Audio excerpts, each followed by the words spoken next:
If a blue wave washes through Texas, Democrat Lizzie Pannill Fletcher has to surf it into some of Houston's wealthiest enclaves.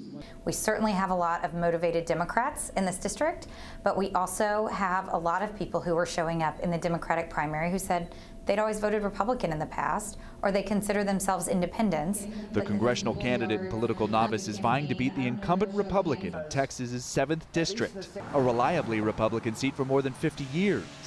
And I think what we've seen from voters across the country and voters in this district is that the status quo isn't working for us. But Hillary Clinton won this district by 1.5 points in 2016, giving Democrats hope that they have a shot here.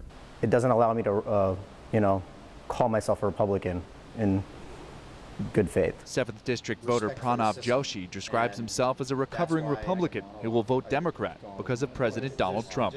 They blindly supported a misogynistic, racist egomaniac for the sake of power, and those are not conservative values. Those weren't Republican values. Political analysts say the Texas 7th, with voters that tend to be wealthy and highly educated, is in play. One of the things I find is that women candidates do better in Democratic circles than their male counterparts. Women souring on Trump in neighborhoods like this fueled upset victories in Virginia, Pennsylvania, and Ohio in the last year. For this election in Congressional District 7, suburban women are going to be the difference maker.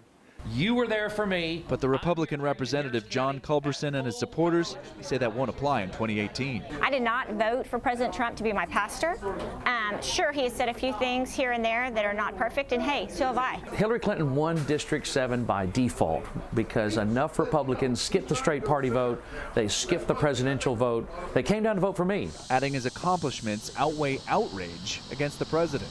The voters of District 7 have always shown themselves to be common sense, fiscal conservatives, free market people who understand how important it is to cut taxes, lighten the regulatory touch, and will persuade women voters to give him another term. I'm definitely focused on people who I feel like I can trust, and I think for women that's a huge factor. Claire SILLIMAN says she's leaning Republican, but concedes the race could be close.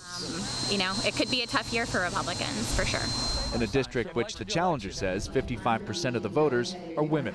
John Moan, Associated Press, Houston.